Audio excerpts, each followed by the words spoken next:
Quand on rencontre des gens pour la première fois, on a tendance à leur demander souvent deux choses. D'où est-ce que tu viens? Qu'est-ce que tu fais dans la vie? Il y a 2 mois, j'étais en Nouvelle-Orléans, puis il y a un gars qui m'a dit dans un café, il a bien vu que j'avais un accent, puis que ma carte de crédit c'était en français. Il m'a demandé « Where do you call home? » Je trouvais que c'était une question intéressante, une variation intéressante. Souvent aussi, plutôt que de demander aux gens qu'est-ce qu'ils font, c'est quoi ton métier, c'est quoi le label, c'est quoi le diplôme que tu as obtenu à l'école, je leur demande c'est quoi ta passion, qu'est-ce qui te passionne, qu'est-ce qui te donne envie de te lever le matin. Donc je me suis dit qu'avant de commencer à vous parler de grandes idées et de grands concepts, ce serait peut-être intéressant que je vous parle un petit peu de qu'est-ce qui me passionne, d'où je viens. Ma tête a été formée par la linguistique et la physique. 2 sciences qui, à premier abord, n'ont rien à voir l'une avec l'autre, mais qui m'ont amené à m'intéresser au code, à ces lois qui sont invisibles à la plupart d'entre nous, qui ne sont pas vraiment utiles non plus pour lubrifier nos interactions, mais c'est quand même intéressant, c'est une science intéressante pour les comprendre. Donc, je me suis intéressé à ça. Mon cerveau est formé à essayer de décoder les codes sous-jacents. Et dans les dernières années, j'ai travaillé à accompagner des organisations, comme l'expliquait Sébastien, en matière de créativité, faire travailler les gens ensemble. Et là, tout à coup, cette compréhension-là des codes m'amenait à être un meilleur concepteur, un meilleur designer d'interaction. Et ce que j'ai envie de vous livrer aujourd'hui, c'est quelques-unes de ces perspectives qui, je pense, de par leur caractère universel, pourrait peut-être vous être utile dans les débats que vous allez avoir aujourd'hui. Donc, quelques clés ou des lentilles qui nous permettent de voir le monde différemment. Parce que ce n'est pas tant les idées qui règlent nos problèmes, c'est notre capacité à voir nos problèmes différemment. Steve Jobs, ce n'était pas juste quelqu'un qui avait 1000 idées par jour, c'est quelqu'un qui voyait les problèmes différemment et qui arrivait avec des solutions auxquelles on n'avait pas pensé. Donc, très humblement, je vais vous poser des perspectives que j'ai glanées au fil des années dans mon expérience, ça et là, en essayant de les rendre accessibles pour que vous puissiez peut-être les utiliser. Pour répondre à la première question, évidemment, Montréal, la ville qui...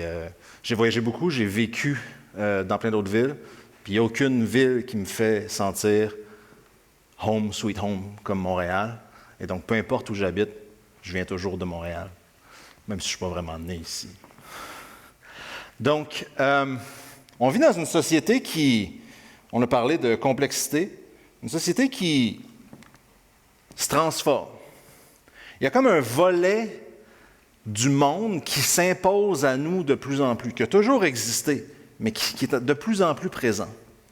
Ce volet-là, cette couche-là de la société, qui ne remplace pas les couches précédentes, les couches politiques, les couches industrielles, systémiques, etc., mais un volet qui est de plus en plus présent, c'est celui de la société en réseau. Évidemment, ce n'est pas Facebook qui a inventé la société en réseau. Les réseaux sociaux existaient avant Facebook. Jésus avait un réseau social tellement robuste qu'on parle encore de lui aujourd'hui, malgré le fait qu'il n'y a pas un historique de posts Facebook ou Twitter. Et probablement qu'on va parler de lui encore longtemps, plus longtemps que certaines personnes qui polluent notre fil Twitter ces temps-ci. Donc, cette société en réseau, elle transforme, elle fait exploser notre capacité d'interagir entre nous, entre humains. Et cette explosion-là génère évidemment beaucoup de bruit, mais génère aussi beaucoup de potentiel pour des interactions qu'on n'avait peut-être pas l'occasion ou la possibilité d'explorer aussi facilement à aussi faible coût aujourd'hui.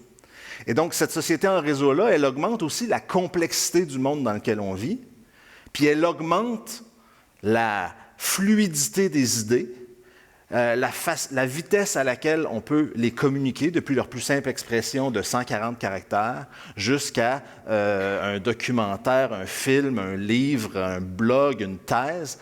Les idées sont extrêmement fluides. Donc, la fameuse noosphère à laquelle nous réfère Edgar Morin, cette noosphère-là, elle est beaucoup plus chaude.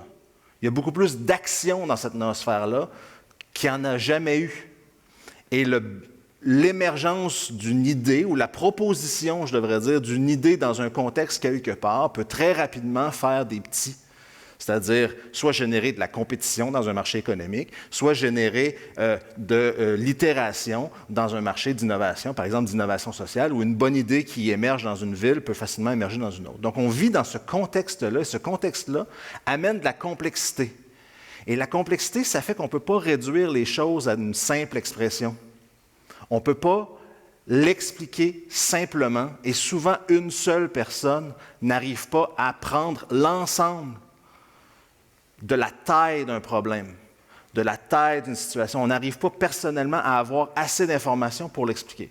Donc, 4 lentilles qui pourraient nous aider à trouver du sens dans la complexité, puis trouver des opportunités de voir les choses différemment. Évidemment, dans cette société en réseau-là, on parle, on échange, on est beaucoup dans l'instantané. On revient presque à une ère d'avant l'écriture. On revient presque à ce moment-là où notre culture se passait par des histoires.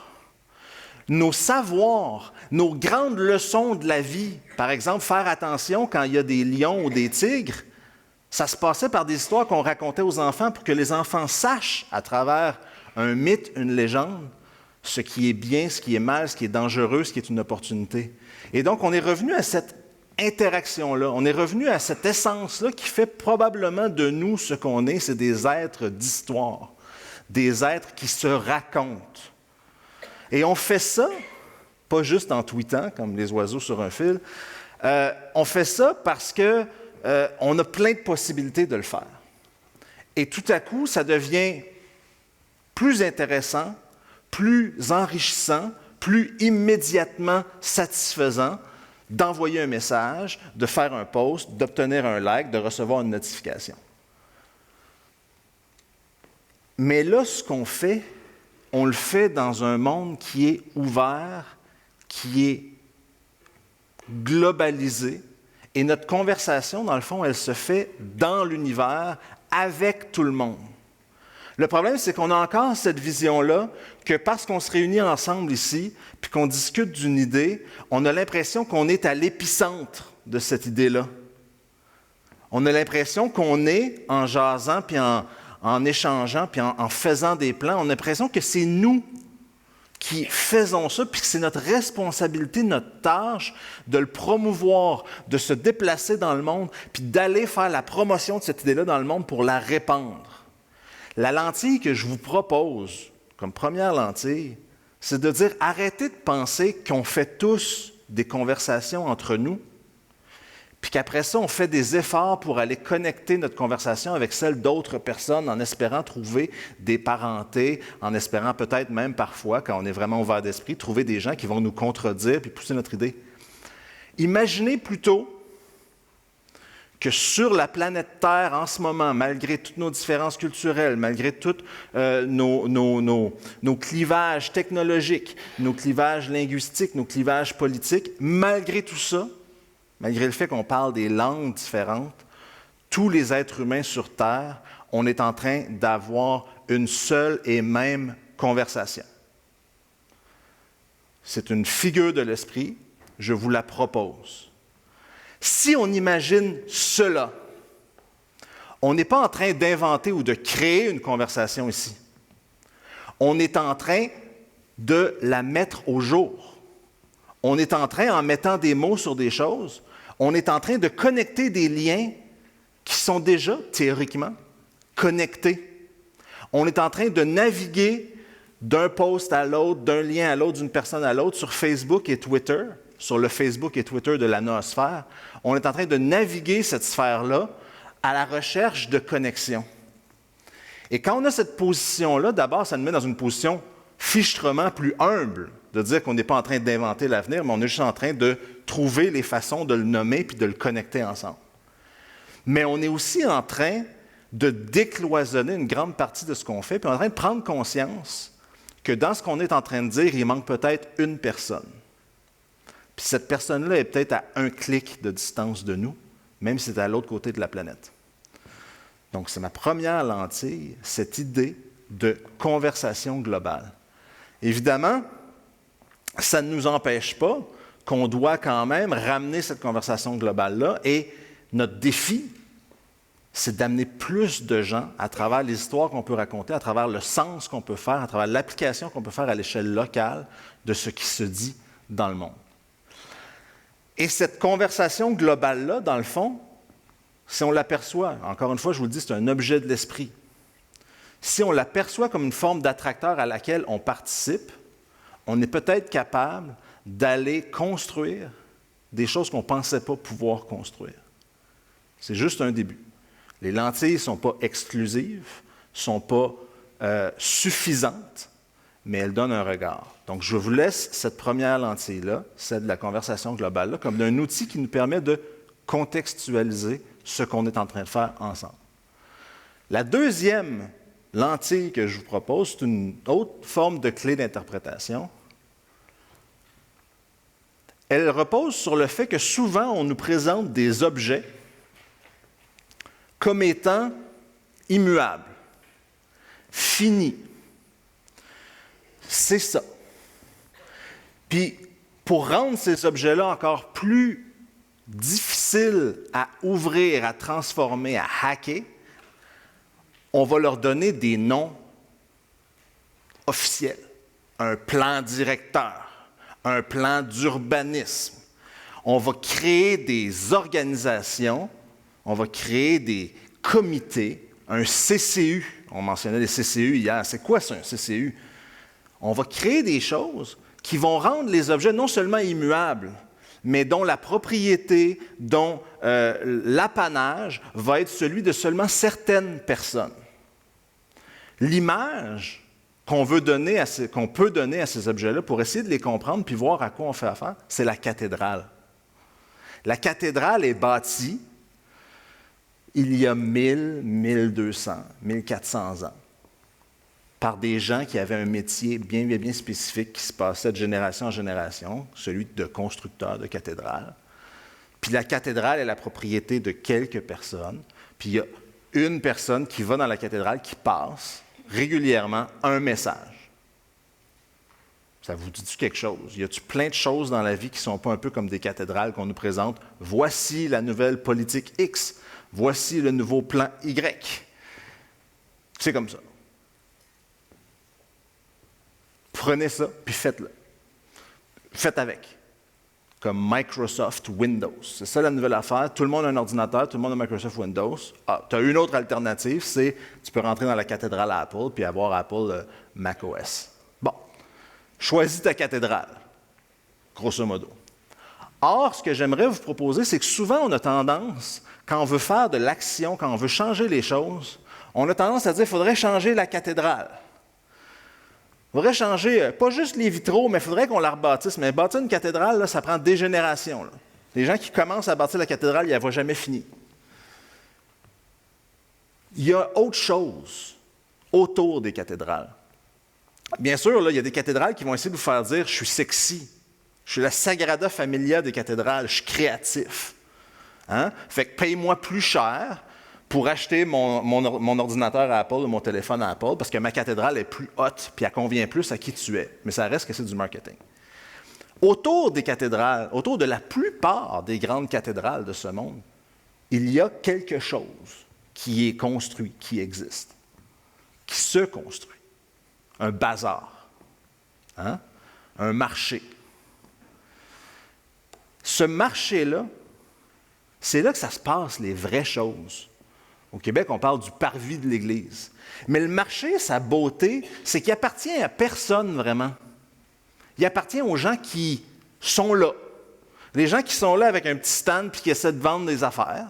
Puis des gens qui sont là avec un besoin quelconque puis qui cherchent parmi les stands quelque chose pour combler leurs besoins.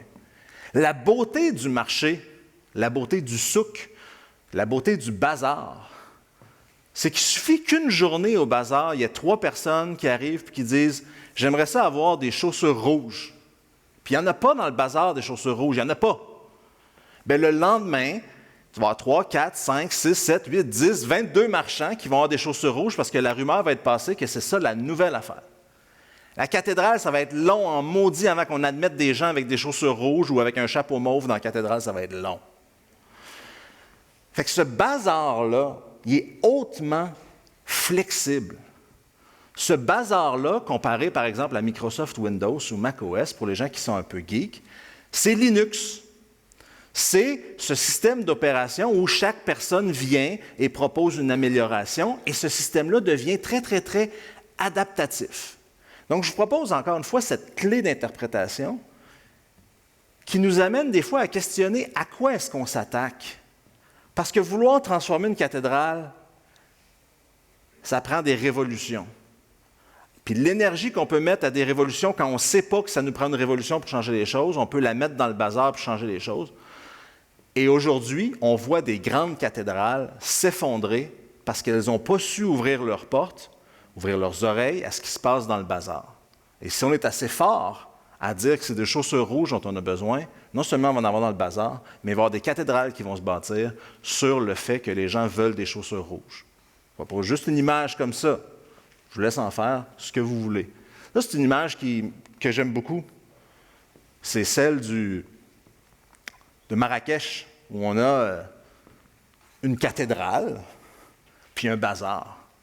Puis le bazar, c'est quoi? Depuis quand il existe le bazar de Marrakech? Depuis aussi longtemps qu'il y a des gens qui vont à Marrakech.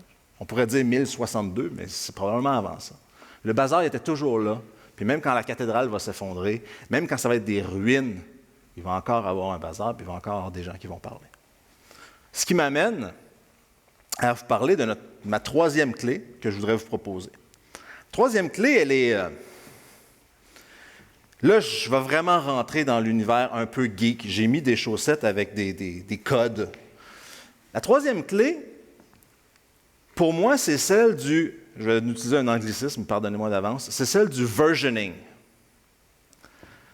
Je vais revenir à ce que ça veut dire, le versioning. Si on parle de système d'exploitation pour ordinateur, un Mac, Windows, ou un système d'opération pour un cellulaire, de quoi est-ce qu'on parle pour la société? Le système d'exploitation de la société, le OS de la société. Le OS de la société, c'est la culture. Je ne parle pas de la culture, financement culturel, ministère de la Culture. Là. Je parle de la culture, de ce qui nous définit de toutes sortes de façons. Mais la culture, c'est génial, là, puis j'y ai pensé, ça ferait un bon tweet. Là. Ce qui est beau de la culture comme système d'exploitation de notre société, là, c'est que c'est open source au coton. La culture, là, c'est quelque chose qui n'est pas cadré dans un document, un livre blanc ou une politique publique. La culture, c'est quelque chose qui nous appartient. C'est quelque chose qu'on fait tous les jours par nos actions. Puis si on n'y fait pas attention, ça se peut qu'on dérive culturellement. Si on ne se rappelle pas à chaque matin c'est quoi nos valeurs, ça se peut qu'on dérive culturellement. Mais ce qui est beau de la culture, c'est qu'elle se met à jour constamment par nos actions. Chaque chose qu'on fait met à jour notre culture. Puis à chaque fois qu'on devient plus conscient de certaines de nos valeurs, notre culture est plus à jour. On avance d'une version. Puis des fois, quand on trouve un nouveau problème, on invente de nouvelles façons de faire, on se trouve des nouvelles façons de travailler ensemble, on se donne des outils. Puis tout à coup, cet outil-là, ça fait partie de notre culture, ça fait partie de notre système d'exploitation. Ça rend notre société plus efficace. Puis la beauté de ça, c'est que si quelqu'un fait ça à gauche, on peut le regarder et dire « Hey, moi, je vais faire ça à droite. » Puis je vais continuer d'utiliser ces outils-là, ces éléments de culture-là. Donc, on vit dans un univers où, en fait, on est toujours en train de coder la façon dont on a de traiter des problèmes. Comme un super logiciel d'ordinateur qui se met à jour en temps réel. Le seul problème, par exemple, combien de gens ont un téléphone dans la vie? Est-ce qu'il y a des gens qui n'ont pas... Ces gens qui ont un téléphone, levez la main.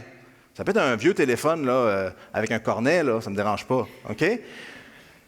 Gardez la main, gardez la main, gardez la main. Oui. Est-ce qu'il y a des gens que... gardez la main levée, ceux qui ont un téléphone intelligent ou un téléphone cellulaire, disons. Baissez la main si vous avez juste un vieux téléphone, à roulette ou à piton. OK? Bon, parmi ceux qui ont un téléphone cellulaire, est-ce qu'il y en a ceux qui ont un téléphone pas intelligent, désolé, baissez votre main. Ceux qui ont un téléphone intelligent, gardez votre main. Bon, là, on a un problème. Il y en a qui ont des Android, il y en a qui ont des iPhones. Ceux qui ont des iPhones, gardez la main. Ceux qui ont des Android, baissez votre main. Ah, j'ai fait un choix quand même pas pire. Je pense que c'est la majorité des iPhones, c'est Apple qui gagne. Je m'en fous un peu. Maintenant, qui a le dernier Apple avec le dernier système d'exploitation? Gardez votre main ouverte. Que vous avez fait toutes vos mises à jour de trucs. Hey, moi j'ai la main levée, puis ma partner elle a la main levée parce que je la force à faire ses mises à jour. Et c'est là que vous voyez que quand on parle de notre téléphone cellulaire intelligent, puis c'est vraiment simple, là, c'est un piton, on pèse, on n'a rien à faire, même là-dessus, on n'est pas à jour. On n'a pas toutes la même version. Fait que dans le OS culturel là, de la société, ben dites-vous qu'on n'a pas toutes la même version. Puis ça se peut que sur certains aspects, vous soyez rendu à la version 5, mais que votre voisin il est encore à version 0 sur certains aspects. Parce que c'est pas sa faute. Il y a eu d'autres choses à faire que de mettre à jour son maudit téléphone, sa culture. Mais sur d'autres éléments, par exemple, il y a eu à faire face à des problèmes que là-dessus, il est à la version 158, puis il peut vous en apprendre en maudit. Puis à partir du moment où on commence à regarder notre culture comme un système d'exploitation hautement portable, hautement interchangeable, hautement contagieux, bien, on est peut-être capable de faire vraiment du changement. Et c'est là où il faut être conscient du fait qu'on va toujours être en version. La fin de l'histoire, ce n'est pas aujourd'hui. La fin de l'histoire, c'est un point à l'infini. On n'est pas rendu au point où on a la version définitive. Non! Non, notre culture, elle possède en elle l'obsolescence programmée, c'est plate à dire, mais tout ce qu'on fait va toujours être passé date à un moment donné. C'est normal. C'est ce qui fait de nous qu'on est humain. On met à jour notre système d'exploitation en permanence. Donc, il faut être conscient de ça, que dans ce système-là où on fait de l'évolution, on veut travailler ensemble, trouver des nouvelles idées, bien, on est une gang où on va trouver des choses. Est-ce qu'on est capable, comme un bon codeur qui code en code source ouvert, de prendre ce qu'on a appris, de trouver là-dedans, enlever les éléments là, de graphisme, etc., puis les éléments de code là, qui sont vraiment bons, qui sont des belles trouvailles. Un codeur responsable, il va prendre ça puis il va le remettre dans son GitHub, hein, dans sa boîte de code, puis il va dire aux gens, j'ai trouvé une petite innovation qui me permet de prendre ce bout de code-là, de système, puis de l'appliquer à la gestion d'inventaire dans le domaine du disque. Mais est-ce qu'on est assez responsable? Est-ce qu'on est capable, pas juste d'être trop content, d'être heureux d'avoir réussi, mais de prendre une partie de ça, puis de dire aux gens, de prendre une partie de notre énergie, puis de dire aux gens, « Hey, j'ai trouvé ça, puis cette façon de fonctionner-là, ça m'a permis d'apprendre ça, d'apprendre ci, d'apprendre ça, ça m'a résolu tel bug, mais je fais face à tel autre bug. » Puis collectivement, de se parler sur la façon dont on fait ça. Imaginez-vous donc qu'il y a des communautés de codeurs puis de geeks qui vivent sur des réseaux sur lesquels vous n'êtes jamais, pas grave, mais qui font ça. Puis si on est capable de faire ça pour développer des meilleurs jeux vidéo puis des meilleurs logiciels de gestion d'inventaire, on est sûrement capable de faire ça pour se créer une meilleure société. Tu es d'accord là-dessus? Pensez à ça. On n'est pas tous dans un chemin qui nous éloigne des autres. Plus on va creuser dans ce chemin-là, plus on a de quoi à partager avec les autres. On évolue dans des branches de code. On évolue de façon itérative, imparfaite, certes.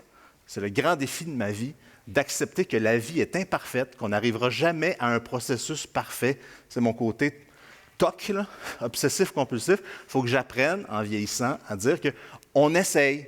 J'ai une plante de même chez nous, ça pousse comme de la mauvaise herbe tout le temps, ça se reproduit. Puis là, il y a une branche qui pète, c'est pas grave, il y en a une autre qui pousse. OK? Donc, pour peu qu'on continue de reverser notre code source pour en faire profiter aux autres.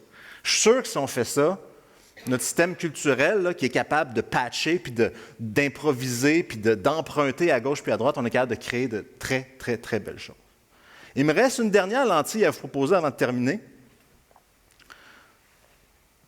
Quatrième, rappelez-vous que ce sont juste des clés d'interprétation, ce n'est pas des réponses. Hein? C'est juste des choses qui vous permettent de voir plus de questions.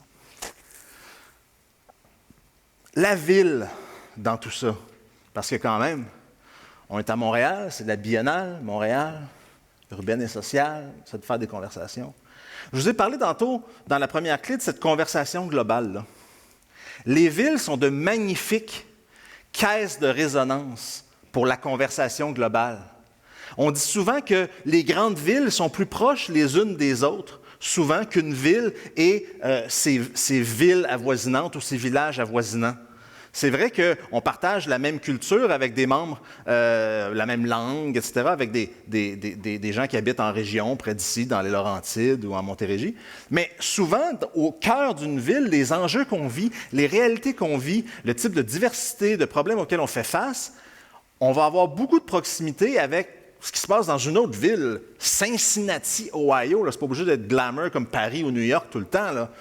Mais on va vivre des choses qu'on est capable de partager avec ces gens-là. Puis d'ailleurs, si on arrêtait toujours de parler de Paris, puis moi, je sais pas, Copenhague, puis New York, puis on s'intéressait à Cincinnati, puis à Des Moines, Iowa, je suis sûr qu'on serait capable de résoudre encore plus de problèmes. Parce qu'on serait moins attiré par le glamour. Commentaire, éditorial, je m'étais promis que j'en ferais pas. Les villes. Dans la conversation globale, c'est des caisses de résonance incroyables pour cette conversation-là.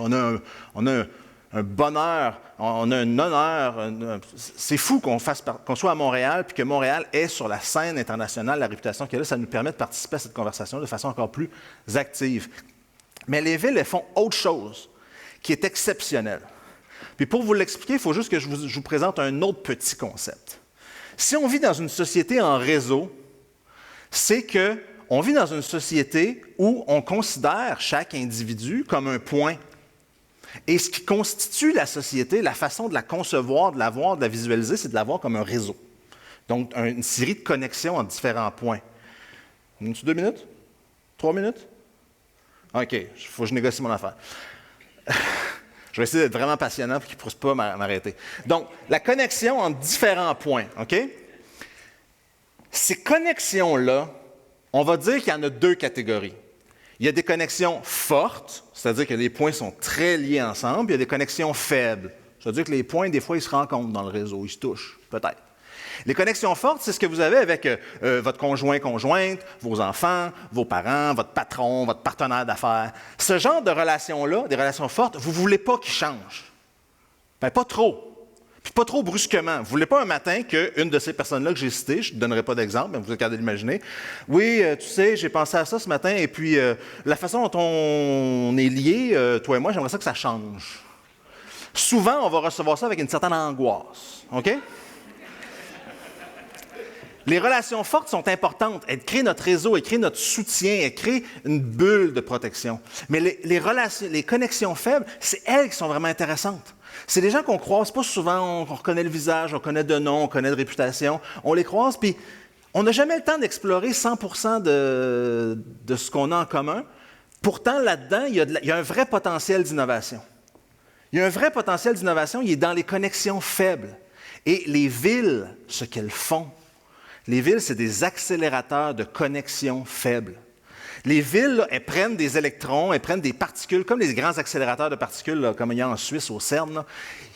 Ils nous mettent à super grande vitesse. Les journées passent tellement vite, les semaines passent tellement vite, c'est parce qu'on est à grande vitesse dans une ville. Puis là, pouf, on rentre en connexion avec des points qu'on sait qu'ils existaient. Ça fait 10 ans qu'on les croise, tout à coup, paf, on les rencontre, pouf, ça fait une explosion. Puis là, dans cette explosion-là, il y a peut-être des petits bouts de choses qu'on peut utiliser.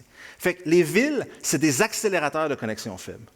Les villes, elles le font naturellement, mais on devrait les penser pour qu'elles le fassent encore plus. Pour que les villes nous mettent en contact, pas juste entre nous, urbanistes, entre nous, activistes, entre nous, gens du développement social, entre nous, programmeurs informatiques. Les villes devraient être faites pour créer un genre de maelstrom puis capter ce qui sort de ça. Il faut les penser comme ça parce que c'est ce qu'elles font naturellement et c'est ce que Montréal fait bien naturellement à cause de notre système d'exploitation culturelle qui nous amène à avoir une certaine ouverture. Puis, dans le fond, à Montréal, ce qu'on vit, c'est qu'on se rencontre, on fait des choses, puis on traduit, on prend des choses de l'extérieur puis on les traduit. Et c'est important qu'on pense la ville ainsi. Puis on a un bonheur exceptionnel de vivre dans une ville où on a la chance de se rencontrer, de se parler, d'être capable de se parler, même si on parle des langages différents. Et dans le fond, ce que je vous inviterai pour le reste de la journée, c'est d'utiliser peut-être certaines de ces lentilles-là.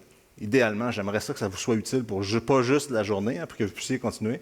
Mais pensez à ces lentilles-là. La conversation globale, la cathédrale et le bazar. notre système d'exploitation qu'on met à jour constamment, puis la façon dont on partage notre code source avec les autres, puis cette idée-là d'accélérateur de connexion faible. Je pense qu'avec ces outils-là, vous êtes capable déjà d'avoir des perspectives nouvelles sur des problèmes qui vous semblaient vieux et insolubles. Puis peut-être que collectivement, vous êtes capable de voir une autre perspective. Et ça, c'est la mot-clé. Dans toutes ces clés-là, il y a une chose qui est absolument importante, c'est qu'il n'y a rien de tout ça qui se fait seul. C'est ensemble, en utilisant chacun nos perspectives, les connaissances qu'on développe. On est tous des scientifiques qui, par notre expérience unique du monde, nos yeux, nos mains, nos oreilles, nos sens, par cette expérience unique du monde, on développe une connaissance que je vais appeler subjective. Cette connaissance subjective-là, quand elle est mise en commun avec plein d'autres personnes, elle est vraiment porteuse de solutions, d'innovation et d'espoir. Merci. Oui.